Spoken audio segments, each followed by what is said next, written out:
All right, welcome to the podcast with that Beethoven remix. Just this is courtesy of Brady's special effects. He added in some baby crying. That sounds too good. Oh, that's probably the best intro song we've ever had. Not even close. Brought to you by Andrew. Oh. He heard you guys say the podcast was starting, and he's like, I want to be a part of this. Oh boy. Well, for everyone out there stuck in quarantine, if you haven't guessed, it's me, Darcy, back with another podcast, and Brady, the co-host, with our special guest star, Benjamin Lloyd. Oh, Wasn't that intense? Oh, what's he doing now?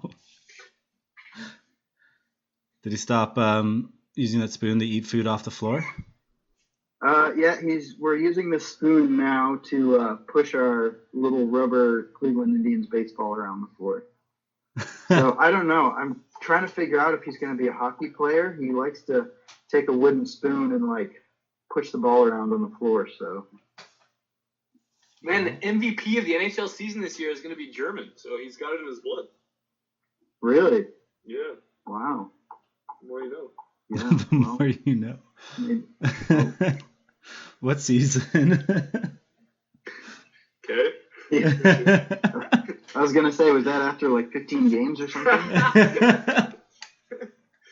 I was watching AFL till the season ended there, and it was just empty stadiums. It was pretty funny to watch. Oh, really?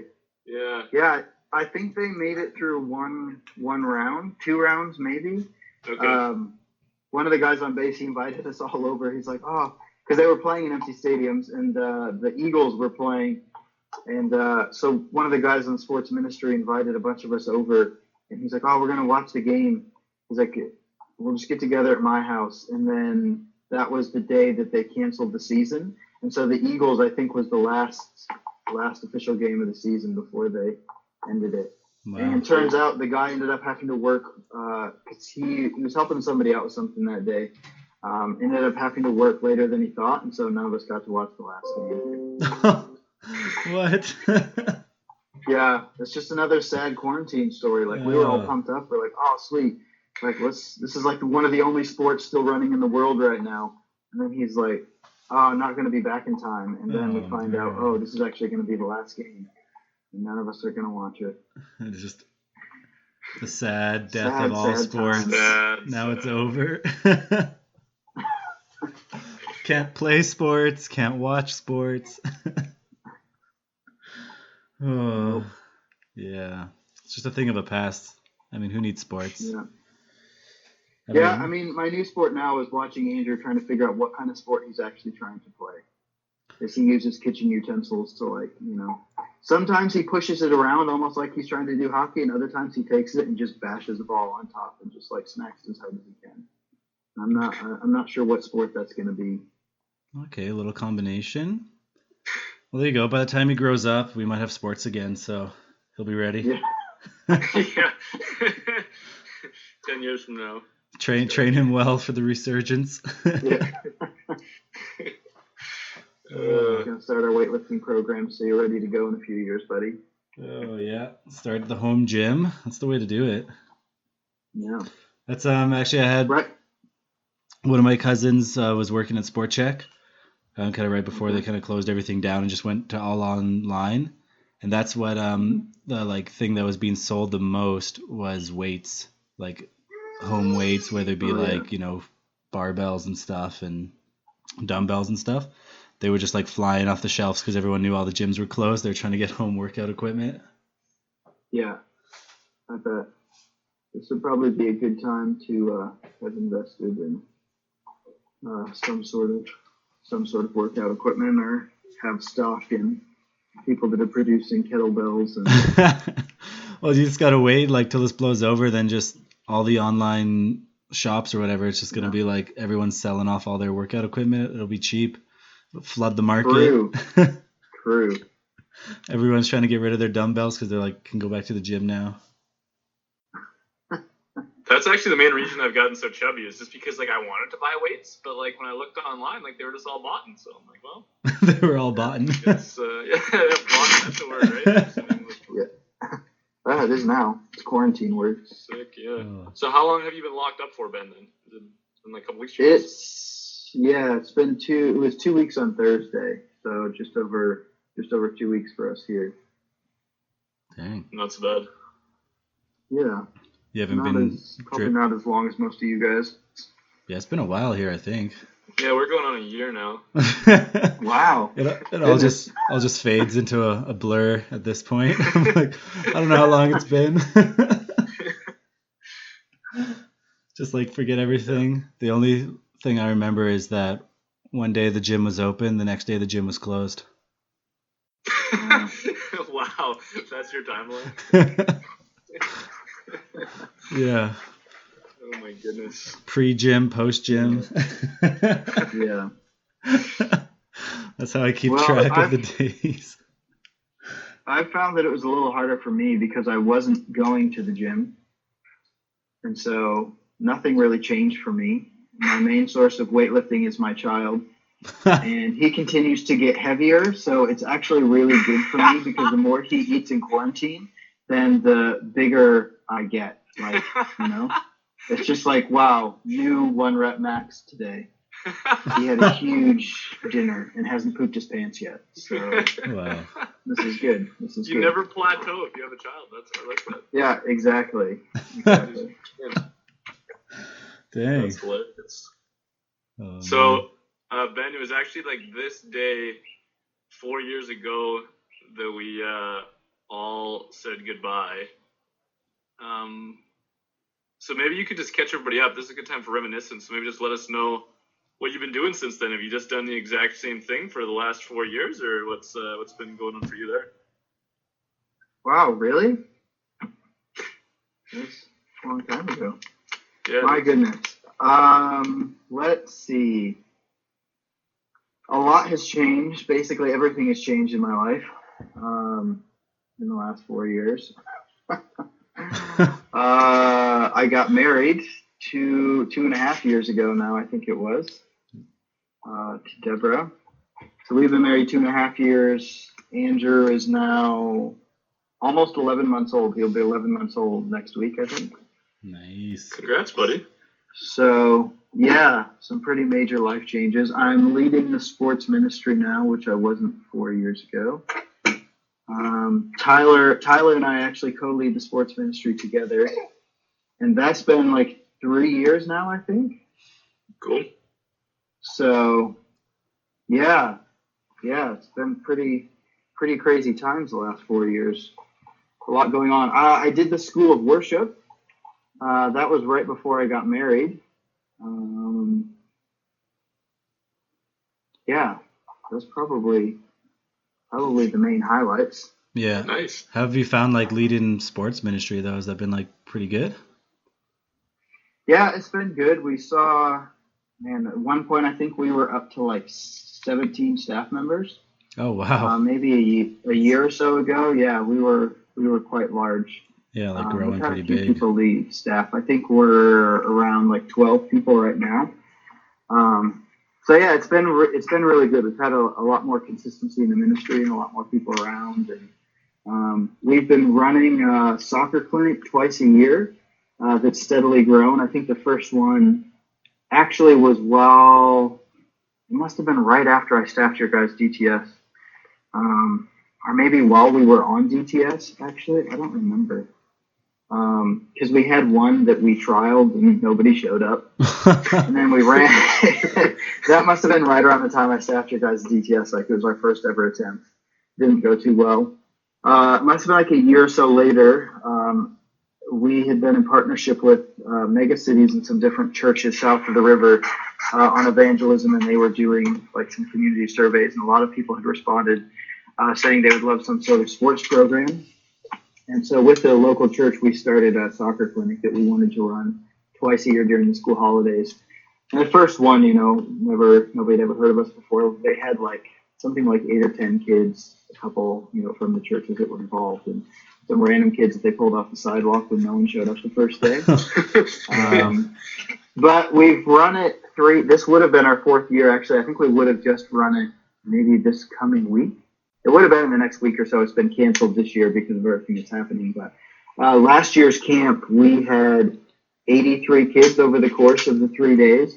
I think we averaged about 65 kids a day. That's awesome. It's a 3-day camp. You can come for all 3 days or whatever days you want. We run it for free, cooperation with the churches. And so we averaged about 65 kids a day, and we had a few kids that could only come for 1 or 2 days. And so I think we had like 83 kids over the course of the 3 days in total. So yeah, it's been really good. There's been a few things like that we've really been able to put a lot of effort into and see grow. And it's really cool because there's just a ton of people from the community, and it's quite a multicultural area.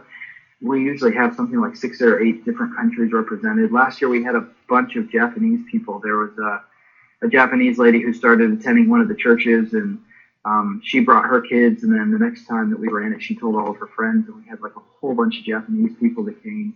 Yeah, that's awesome. And so it was really cool as people have been there and been a part of it for a few years. We're seeing a lot of people that are coming back. We've had some kids that have been there for like all 6 camps that we've run, I think.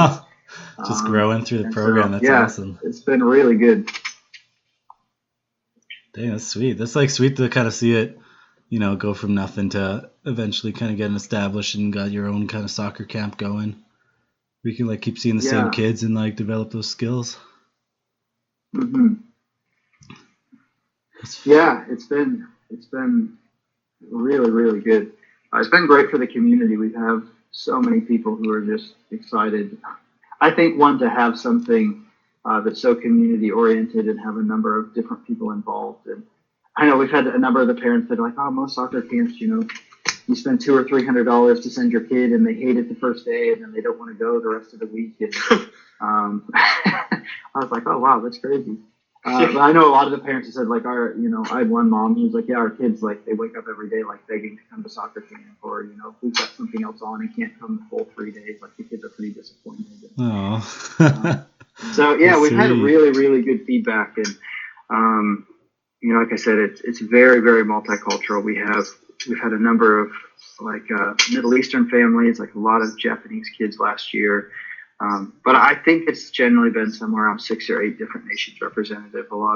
Some refugees families, some families just here studying, some families that have moved here permanently, but a really, really good mix of people. Yeah. So, I think it helps, like, being YWAM and obviously having so many, multicultural, we have people from all over the world there as coaches. So yeah, just kind of bringing all the different skills and, like, bringing the groups together. That's super sweet.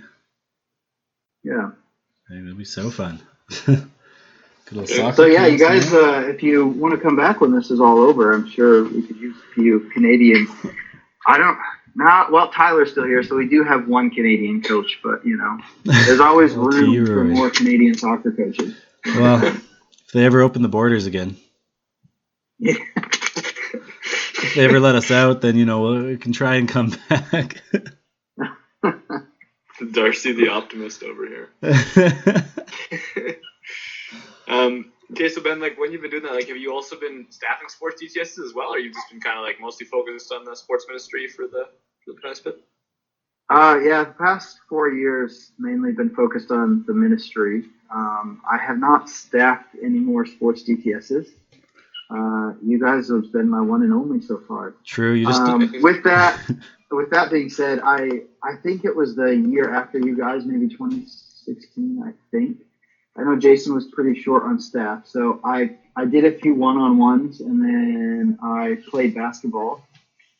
With the basketball, I think I drove the basketball guys and played with them on Monday nights. And then this last DTS that they were in, which actually my brother-in-law was a part of from Germany, I drove the basketball guys as well. So, yeah, I sort of have this permanent coaching role, I think, for the basketball teams for Jason's staff. In fact, some of the DTS guys only know, like, they call, like, it was this last school, I think. I was, like, in the dining room, and this kid I'd never met before, like, it's early on in the quarter. He just walks up to me. He's like, hey, coach? And I'm like, what? And I was just like, he's like, is your name Ben? And I was like, yeah. He's like, oh, Jason told me that like you're our basketball coach and you're gonna be coaching our team this year. And I was like, well, coach is a really loose term, I think, for what's gonna be happening. There's not going to be a whole lot of instruction going on. I'm going to drive you, and if you need a sub, somebody that's going to be winded in about 2 minutes, I can come in and give you a short break. But otherwise, I'm just going to be telling you to alley-oop the ball, the half-court alley-oop, fun and gun, try and dunk as much as possible. Oh, try and dunk, all right. Okay, so funny story. This year was probably the most athletic team that we've ever had, like, as a sports GTS. I think they had... Besides us, right? Yeah, besides us. Oh, no. You guys were athletic, but these guys were, like, super... Like, I think they had 3 guys on the team that could dunk. So, definitely the most athletic team that we've ever had, but I would definitely say athletic, not necessarily skilled.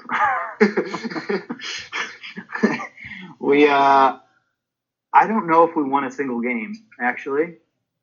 What, really? In fact, I'm pretty sure we didn't.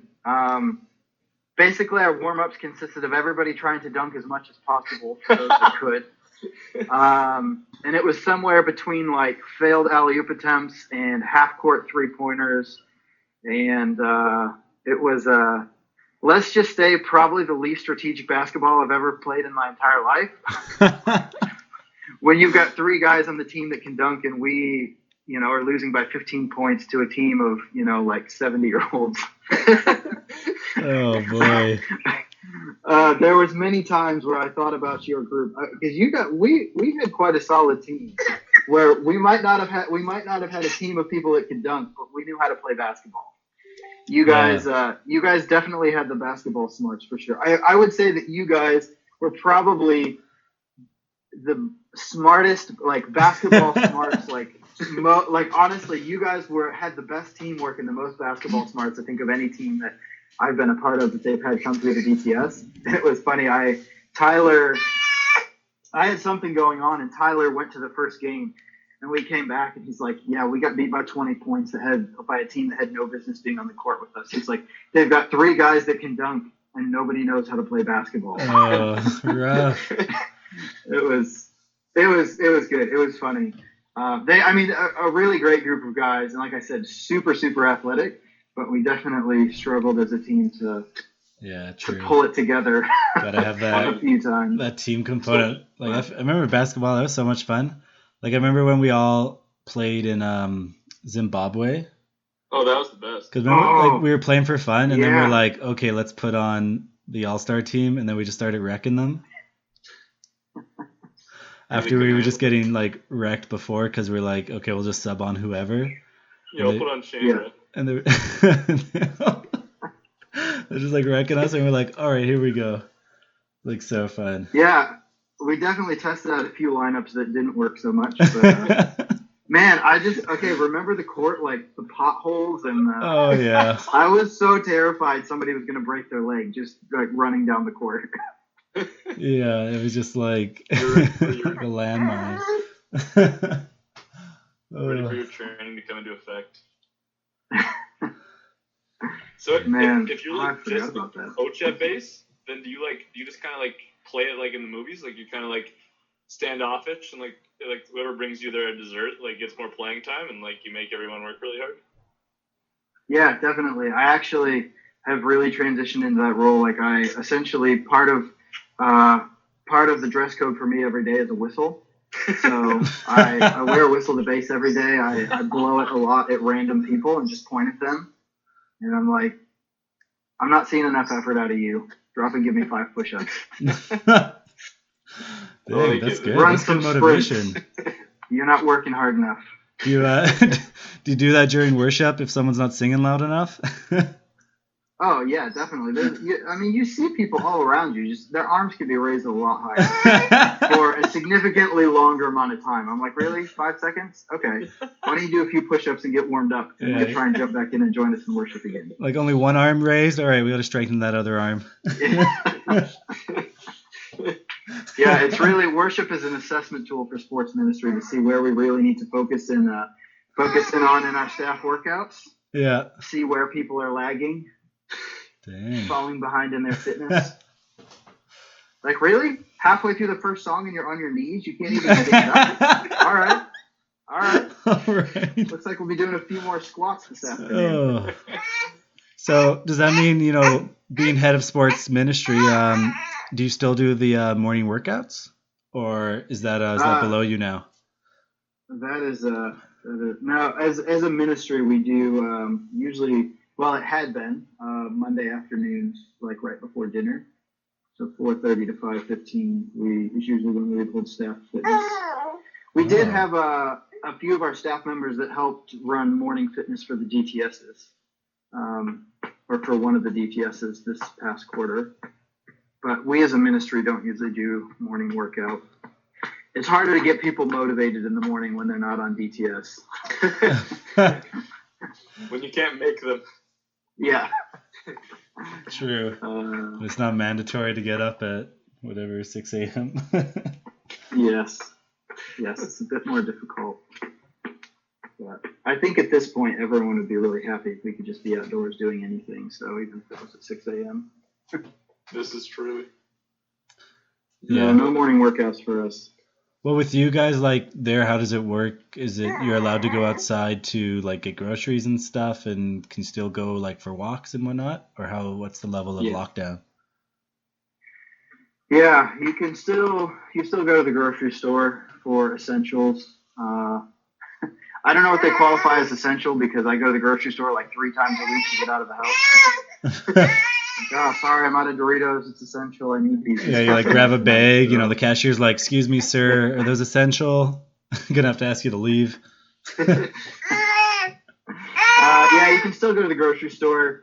You can get outside in pairs of 2 for non-family related people for exercise. You can run and walk for exercise kind of on your own or in a pair of 2 as much as you want. So you can still be outside. I mean, like all park equipment, like playground equipment is all closed. Yeah. But like Forest Park at the end of the street, like just big open parks, like you can still be out and run and do that kind of stuff. Yeah, it's not too bad then, because it's nice, especially if you got some warm weather and you can actually get out and.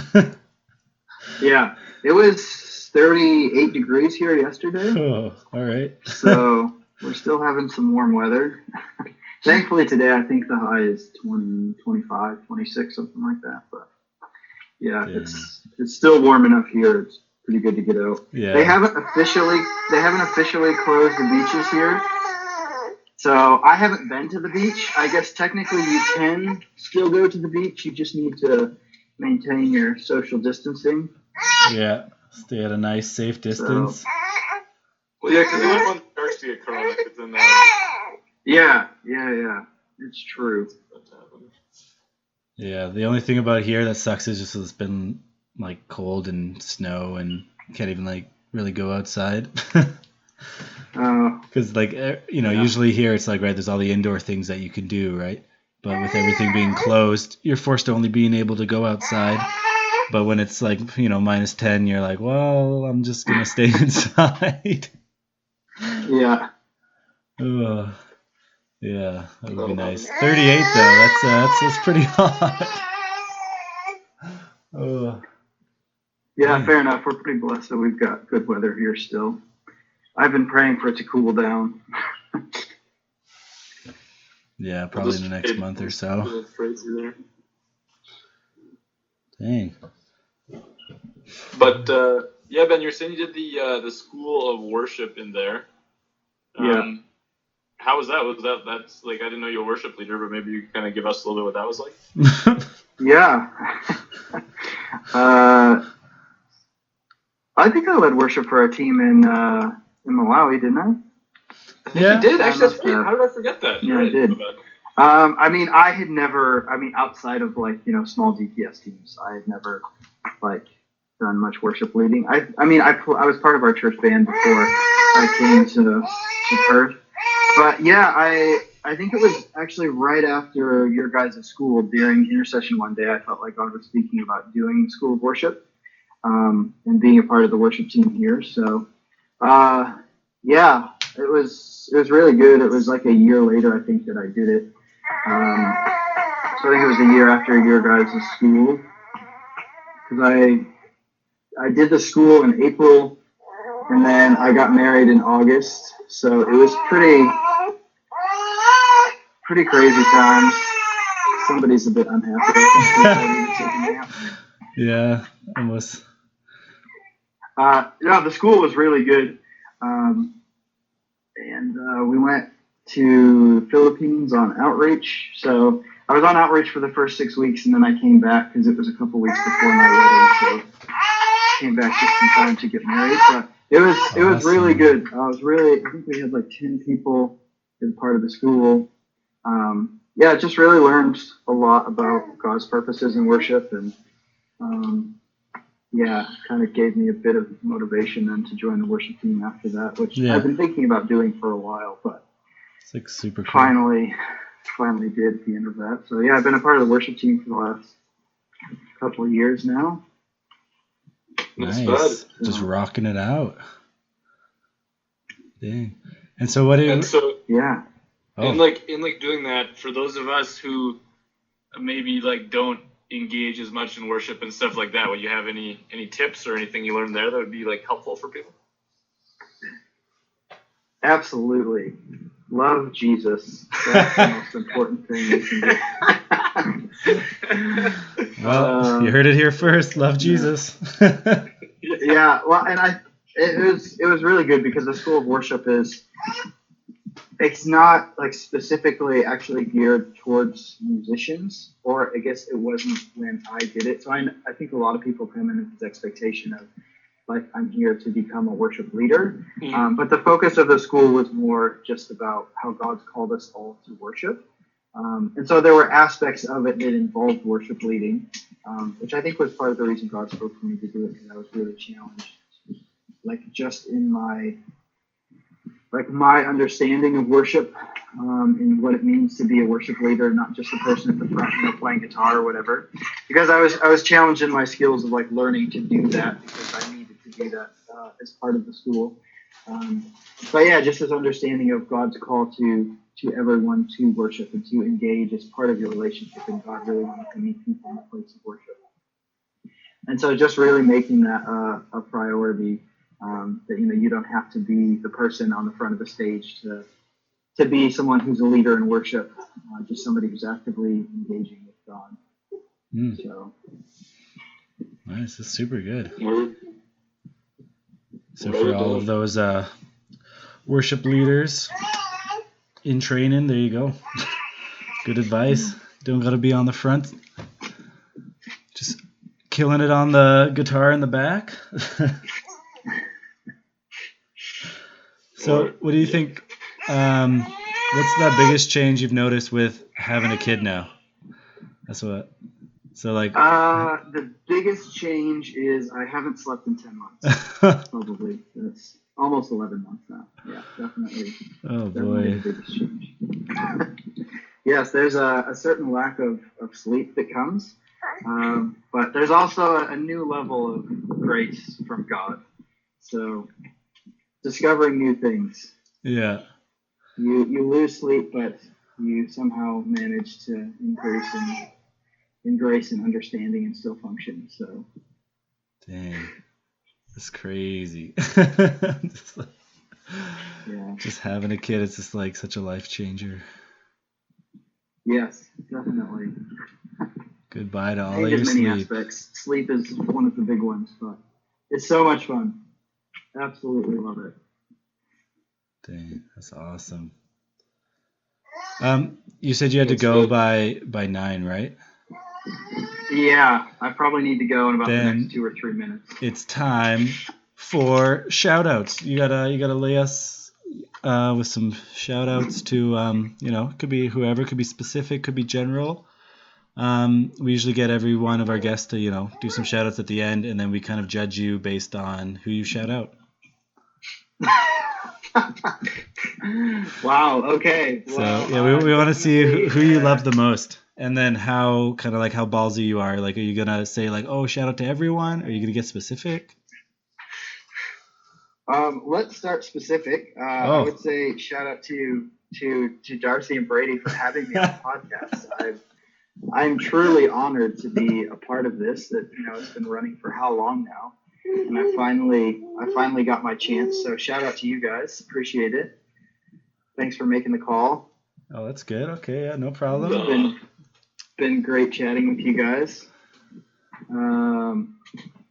Yeah. Let's see. Shout out to our outreach team, specifically the Malawi Zimbabwe team. Best outreach ever. Yeah, absolutely. Good times. Basketball in Zimbabwe. Man, what a time. Painting schools in Malawi. Oh yeah. Oh boy. We did all kinds of crazy stuff. Shout out to Jason Webb. He's still leading the Sports DTS. This is like 7-8 years pro. Yeah, let's go. So, Sports DTS for life. Yeah, guy doesn't want to try anything new. Yeah, I mean, you need to have at least one consistent part of the DTS, I think. I guess so. Yeah, it's like, what would Sports DTS be without Jason? Yeah. It's kind of cool, though, like having someone who's that leader. It's like so many different groups are going to know him as, like, the Sports DTS guy. Yeah, true. And shout out to the rest of DTS. For all of you guys that are actually listening to the ones that haven't been in touch with, there you go. We'll just we'll be inclusive. Okay, yeah, I don't know. That was a pretty safe move there. Okay. Very Don't safe. want anyone to feel left out. Yeah. If you feel slighted by Ben, give us a call and tell us. 1-800-podcast. Well, I mean, how many people are there? Like 30-some people on that DTS? Honestly, I would definitely have to go back and list because I know if I started naming names of everybody, You're gonna forget someone, and then it's game over. I would forget someone, and then they would probably feel very intentionally slighted, and so. You know what Phil did for his shoutouts? He just said, "Man, I'd feel bad if I just did specific shoutouts because I'd be leaving people out." And then he proceeded to just do specific shoutouts. So. Wow. Yeah, his was pretty good. Wow. Yeah. Well, what was our team? Astrid, Julia, Caitlin, you guys, myself, Sam. How many of us were there? Oh no! You did what you said you weren't gonna do. I told you. I told you it was gonna get me in trouble. We can't help you. You got to finish. There was 9 of us, right? Yeah. You're missing and 2. I'm on 7. Who did I forget? 2 girls. Oh man. 1 girl, 1 guy. Yeah, I was gonna say because there were 4 of each. Yeah. Oh, you said all the other girls? I'm so screwed. Never should have gone down this path. Who else was there? They were both blonde. Yeah, they were all blonde. Everyone was blonde. Oh man. Oh, Phil. Oh. Sorry, Phil. I'm so sorry. How could I forget?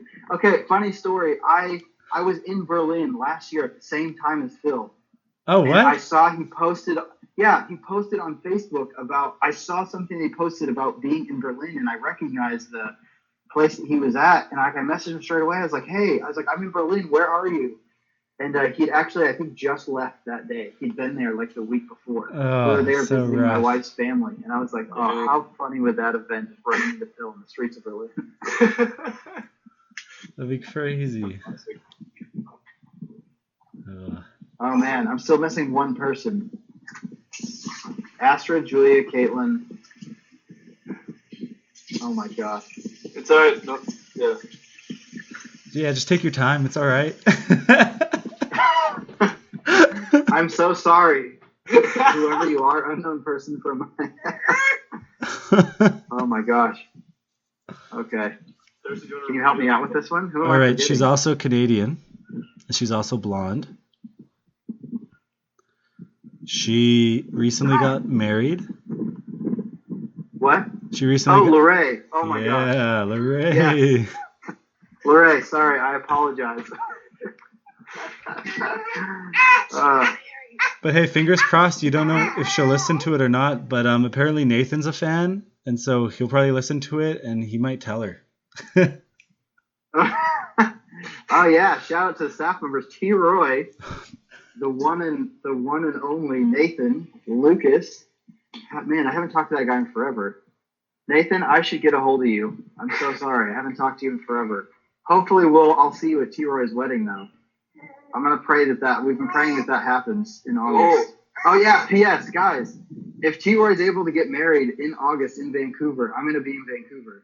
Oh, you're gonna go? Good knowledge. Dang. Yeah. Well, yeah. He asked me to be part of the wedding party. So depending on whether the world is moving by that point, but there's a chance that I could be in Vancouver this year. Wow. Everybody go to Vancouver. Dang, little reunion. Friggin' hot spot, the Australia of Canada. Yeah, that's what I hear. So put it on your calendars. Put it on your quarantine calendars if things open up by then. All right, well, let us know. I know. Maybe there's a chance we could all spend the day together or something. Because Dave was thinking of going, but then again, he was saying he doesn't know with the old quarantine being in effect and whatnot. Yeah. But Cody was gonna go. Wow. Dang, we'll have to see. Yeah. So there's a chance. There's a chance we could be in Canada. Okay, well, if you're in Canada, you let us know, man, and especially if borders are open. I mean, I'll be over there. Yeah. Shout out to Sydney and Kaylee. There you go, the other two staff members. I finished all the lists that I've started. I'm done. No more. All right. That was a deadly game, and we give you props for going for it. Okay.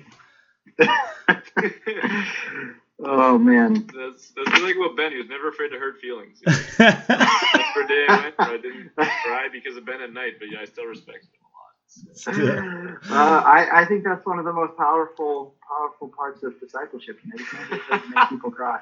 Yeah. 100%. You gotta bring truth, and if they choose to cry, well, they just need to man up. That's part of discipleship. Get used to it, Andrew. This is gonna be a long road for you. Oh boy. Dang. But yeah, I mean, we should probably wrap things up here, Darce. But big thanks to Ben Lloyd for being on the show today. For being on the show. Thanks for having me, guys. To all our listeners out there, remember to email for your free sticker. And if you haven't yet, like and subscribe.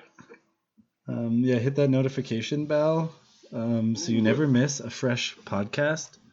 Coming into your inbox hot. And if we've contacted you about being on the show, make sure you get back to us. You know you want to. You know you want to. You know who you are. Don't be afraid. It's easy. It's nice. Don't it's fun. Leave me on red. All right, time for outro music. Hope you guys are ready. It's going to be intense.